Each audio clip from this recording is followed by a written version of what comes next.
All right. So, thanks for coming tonight. And it looks like the storm is not going to happen. I don't know about you, Deanna, but I'm pretty relieved. Yeah, it's just really windy here now, but I'm hoping as long as it doesn't knock down any trees in the woods, because that's our biggie, that when there's wind and storms, that trees go down in the woods and take out our power. Yeah. And our satellite, or we have like satellite internet or disk, so it's shooting to the water tower, and if it gets too windy, I don't know, it could be a mess. So if we happen to leave, we will do our best to get in touch with you and fix that and maybe reschedule, but I don't think it's going to be an issue. So, Marianne, do you have your hand up? You're still muted. There you go. Sorry, I'm not very familiar with Zoom, but yeah, I'm a real newbie here, I guess. I have an idea of the purpose of a cavesson, but I truly have never used one, don't really know the true purpose, and that's why I'm here. So I would just like to know, like, what is a cavesson? Yeah, that's what we're going to go over. So if at any point, your questions are not getting answered, let me know.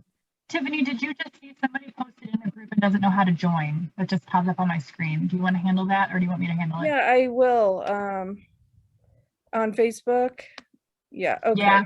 All right, yeah, I will take care of that. Okay, cool. Well, let's see. It is 6:32, so we'll just casually start, and if a few more people trickle in, then that's great. So like I said, this is gonna be really casual. I didn't make like an actual presentation for it. I just have some notes and some props, and we'll make it a discussion. And let's see, is that was you? Okay, sorry. One of the things I want to mention actually is that one of my colleagues, Jillian Kreinbring, has a page called the Serrator Review. It's like a monthly paid page, and she does a really great one on cavessons as well. And she has quite a few different cavessons she talks about. So I always like to send people her direction because she has a lot of online reference sources. She has some programs online that are fantastic, and I'm a big fan of hers. But I'll be talking about some of the same things that she talked about, and then I think I will be adding a few things as well that are a bit different. So let me just start with showing you the cavessons I have here. I have a few. So let me start with a different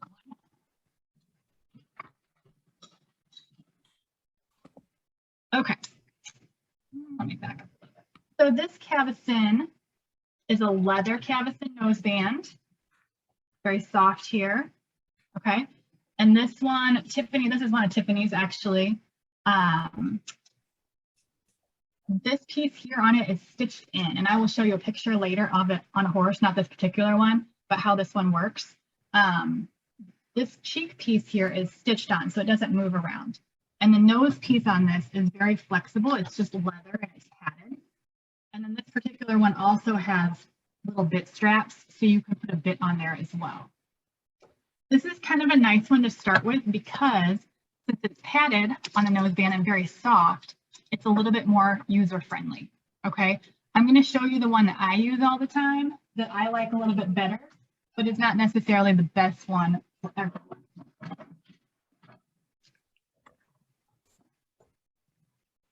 This is the one that I use on a daily basis, okay? And when you look up cavesson, when you look up these type of cavessons, I'm gonna screen share later and show you what not to get because there's a lot of them on the market that I highly don't recommend.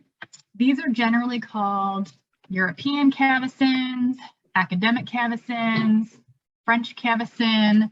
This is the straightness training cavesson, maybe classical in-hand work cavesson. We have all different names, but this one, it's still very flexible, so it contours to the horse's nose quite well, but this is bike chain covered in leather, okay? And so this is like using a leverage bit, okay? You have a little bit more bite for the small amount of pressure you put on, and that's why I say a small amount of pressure, because you don't want to use this one harshly, just like you don't want to use a bit harshly. In the wrong hands, any tool can be harsh, but this one is, I can use very refined, very soft pressure and get a result from a horse. Where the other one that is just a soft leather noseband, this one, horses will often push on you a lot in these, especially if they're horses that have learned through habit to really push. And when I'm working on horses all day and I have a partially torn rotator cuff, I just don't want horses pushing on me.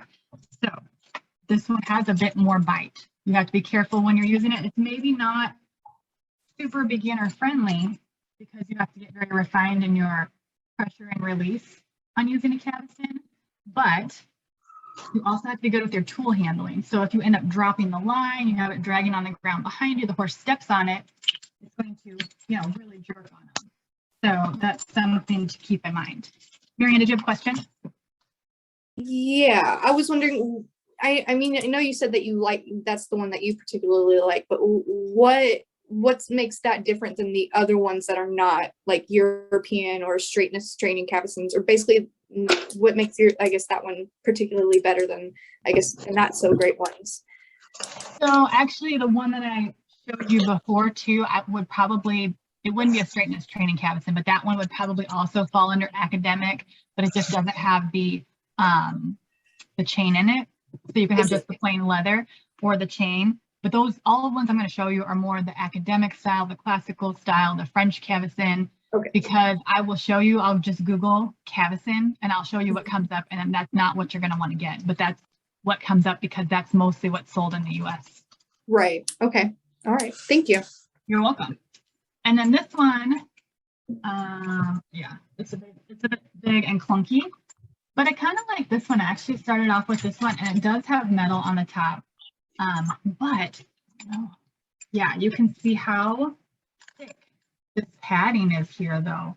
And so this one is a little bit more rigid, like it really sits on the horse's nose well. So I feel like it's kind of a combination of the two I just showed you. The horses won't push through me so much on this one, but I don't know if you can see this. This sticks out so much. You want these rings to be moving freely, but it sticks out a lot. So you just have to be careful that it doesn't catch on things. Where this one again that I showed you, that was my favorite one. It just has a single ring. My line is clipped to it, but it's just a single ring and it lays a lot flatter. So they're just different options and you have to find what works for you. And you might find that you like different cavessons for different things. Like with my new baby horse that's coming, he just shipped a couple hours ago. I probably won't start him in this one because he doesn't understand to yield to pressure yet. And so there's no point in biting him with this one when he doesn't even understand to yield to pressure. So talking about the cavessons, what's the benefit to using a cavesson? Well, because I'm working on the bridge of the horse's nose, I can very clearly communicate to him that I want him to rotate his skull. Do you see how when I do this action here, if his nose was in there, it really helps to give your horse that stelling. Okay, stelling is rotation of the skull on the first vertebrae. Where when I have like a rope halter or a regular halter and I have it attached down here, and you put pressure, what often happens is they go here, but by using the cavesson on the nose, on the bridge of the nose, it really clearly explains to them that I would like you to rotate here and here, if that makes sense. Tiffany, can I screen share? Yes, I can screen share. Okay, let me do that. Let me find what I want.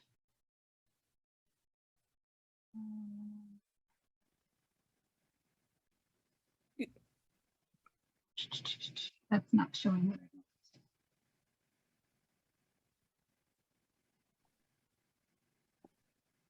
Can you guys by chance see this video that I just brought up? No, we can see your picture gallery dissection images. Yeah. Yeah, just your We now pictures. know the true Deanna. Oh yeah, there's dissection images everywhere. I'm surrounded by bones right now. Yee, me too. Okay, let me go here. Let me go.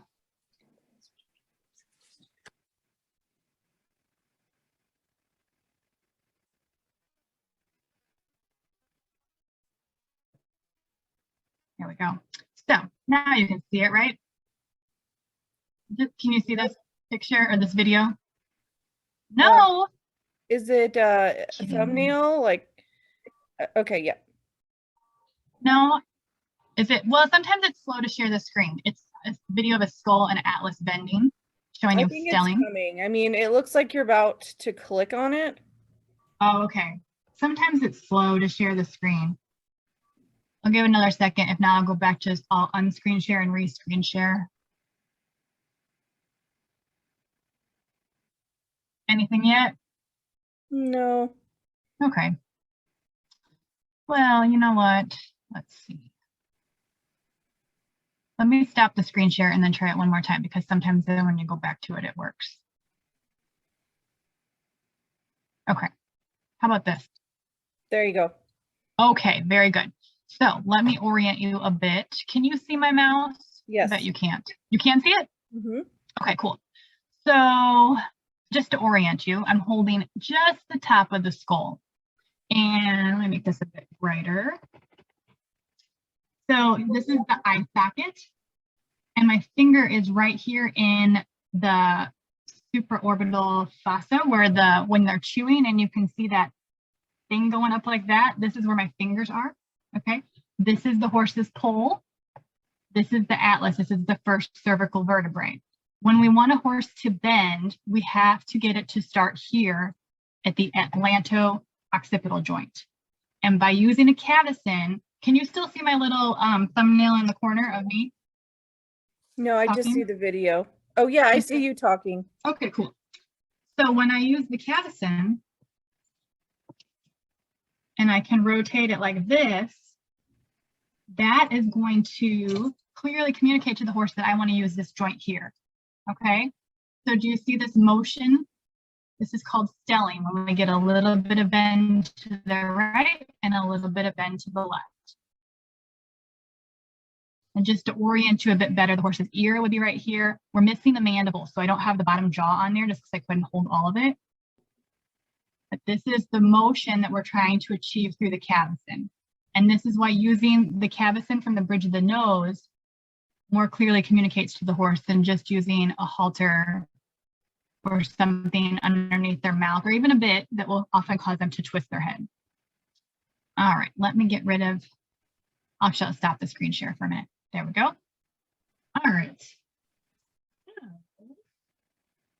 This really helps to explain spinal alignment to the horse, because I can never, if I cannot influence that joint that I just showed you, the AO joint, where the skull meets the atlas, if I can't manipulate that joint, then I can't actually get the horse to bend, and I can't actually get the horse straight. So that's why I really like using a cavesson, because to me, it much more clearly explains to the horse what I want than any other tool. That make sense? Yes. Okay. Hopefully. So Deanna, right. when we're using a cavesson, are you going to get to this later? Like, why are we using it? What are you doing with it? What's the point?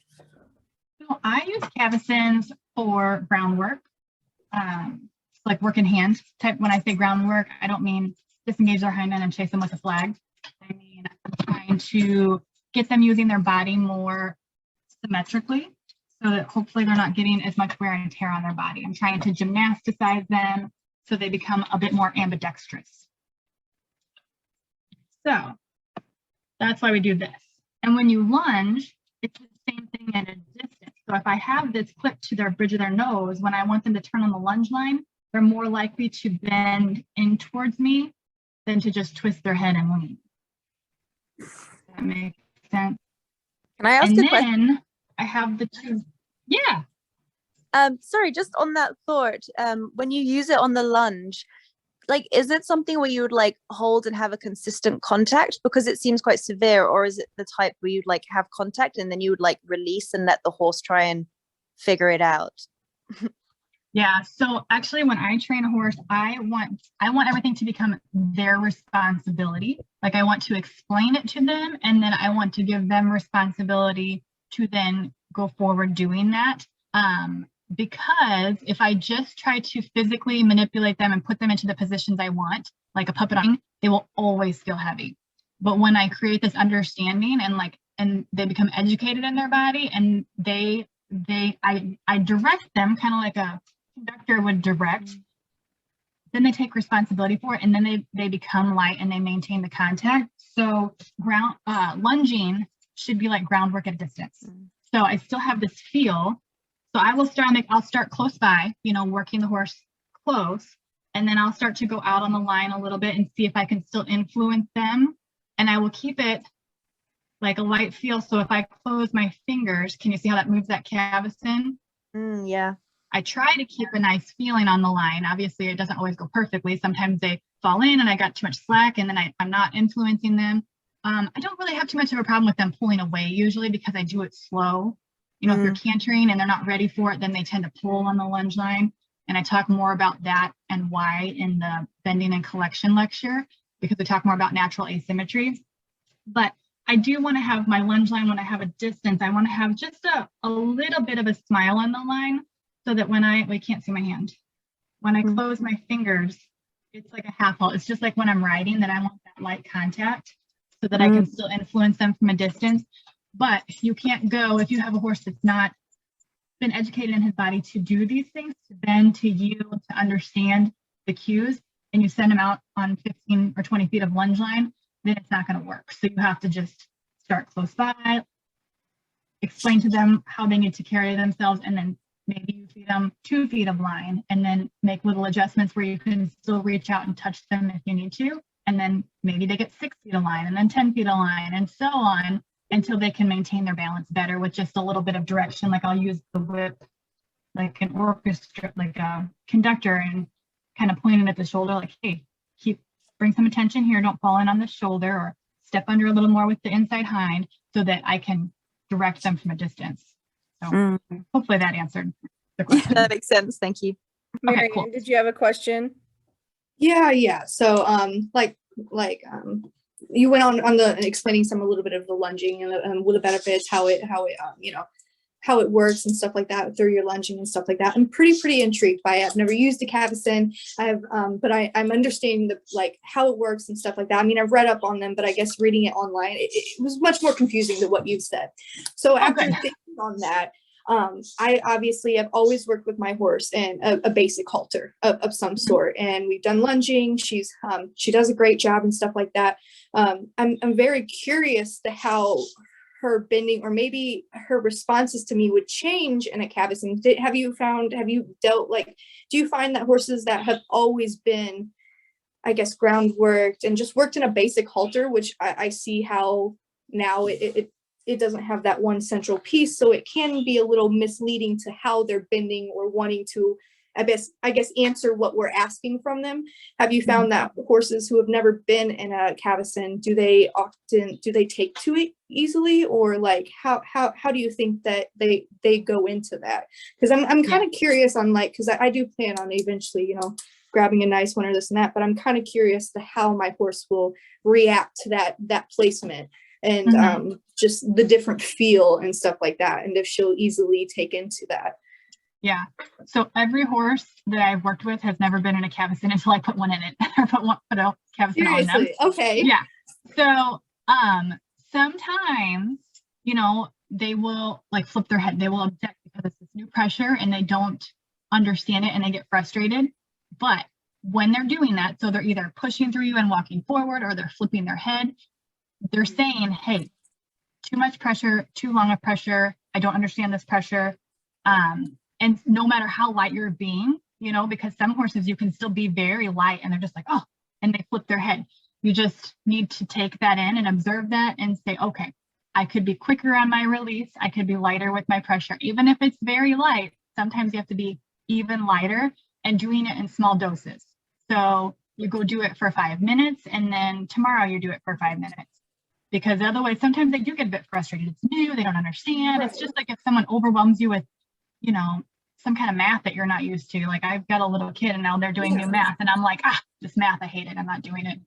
Exactly. That's really what brought the curiosity to me, because I'm like, man, I ask her to do a basic lunge, or yield, or do simple things on the lunge in her basic halter, and she does them fabulously. But I'm I'm wondering if, what if I would put that on her and then, clearly it's attached to the front. So the placement and the pressure and everything's a little bit different. If I'm asking her to do that same thing, if she would respond positively to that new thing or not want anything to do with it or this and that, I tell you one thing though, that is nice is that, you don't want to overwhelm your horse. You want to always set them up to win. But know that there's sometimes those circumstances that things are going well and you lunge them and all of a sudden something spooks them or whatever and they take you arena skiing, they kind of get away from you and then you're like, oh my gosh, and then you either ski or you let go.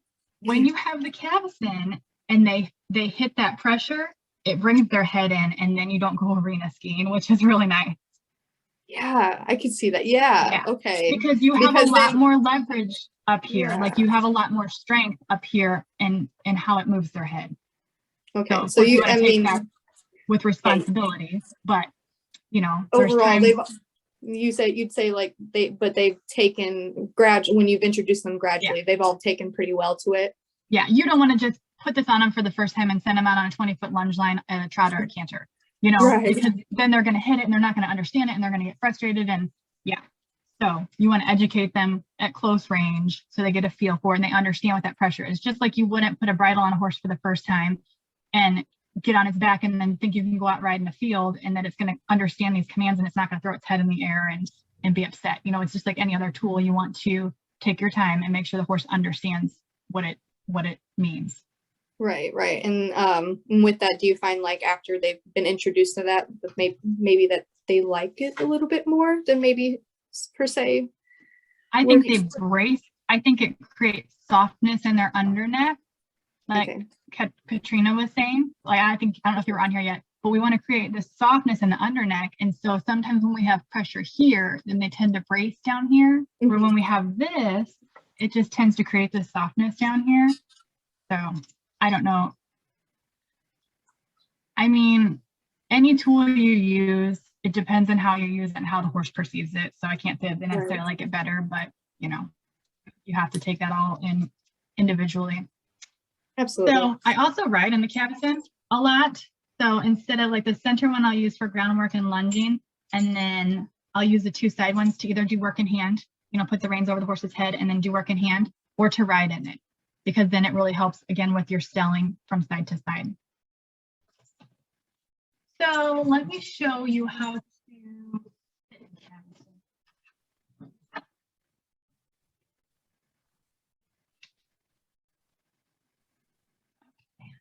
I'm going to use the zebra skull because it's smaller and it's easier for me to handle and get into the screen.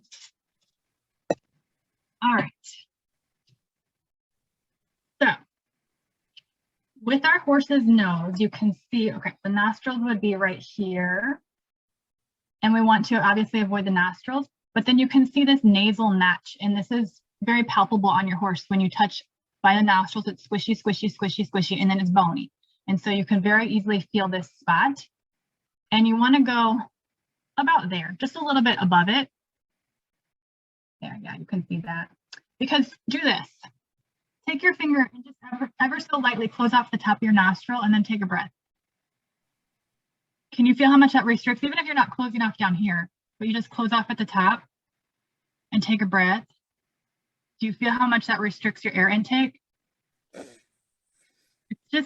It's just enough. So if you have your Cavesson way down here, you're restricting a little bit of their air intake because their nostrils can't flare as far open.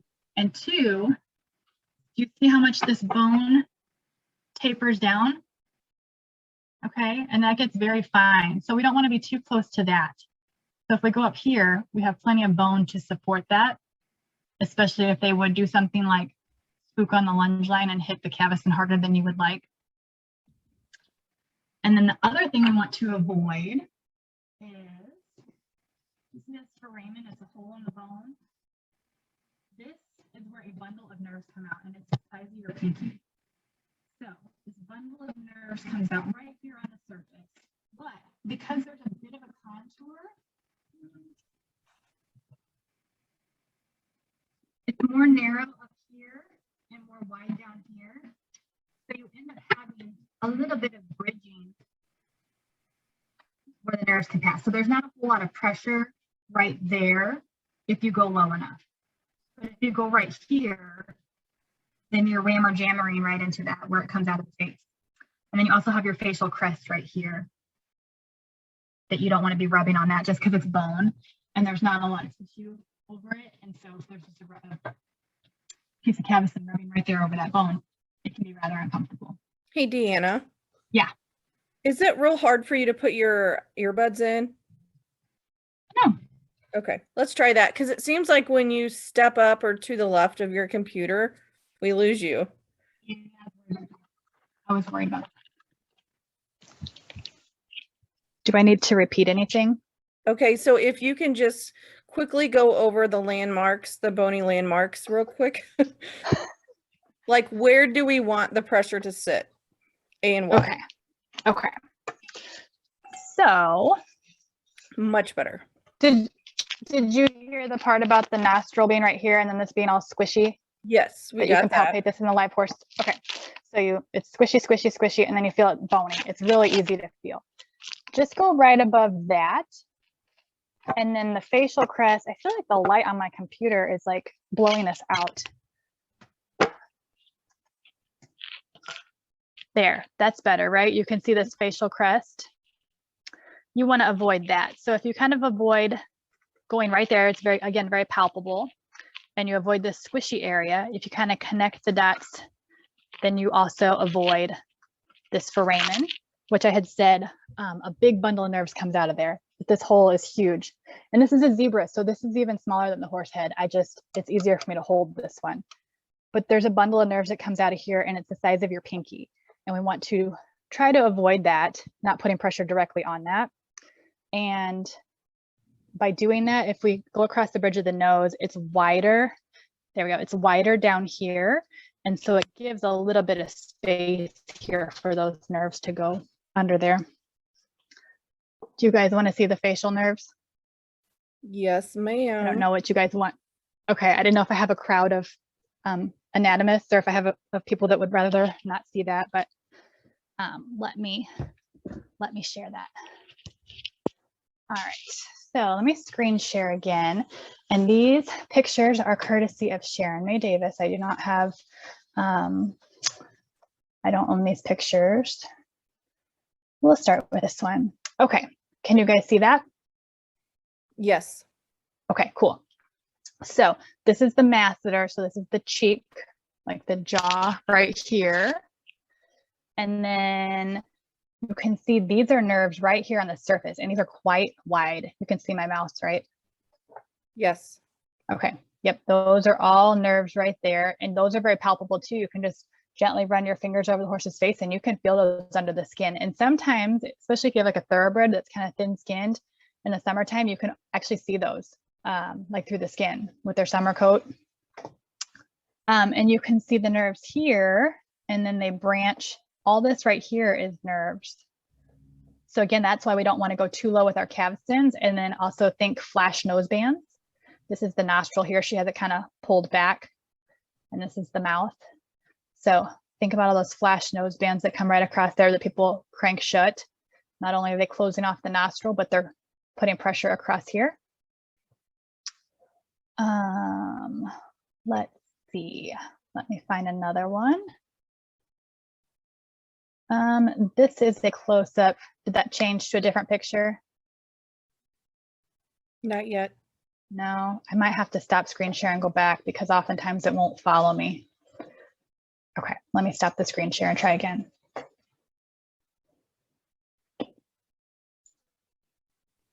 How about, wait, I don't think I hit screen share. Let's see.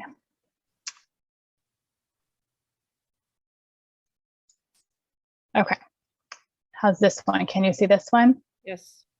Okay, cool. So your facial crest is about here, and then this is a big bundle of nerves here coming out of the infraorbital foramen, and then they branch down right here again too. This is a different horse, so it looks a little bit different, but you can see, and that's the thing, that the nerves don't run in the same spot on every horse. Let me see if I can find a couple more pictures. Oh, let me do it. Let's see. I'm not screen sharing yet. Screen share. Why are you laughing at me? Well, I just got a message from someone who's attending, and she said, "This is awesome with Chinese food."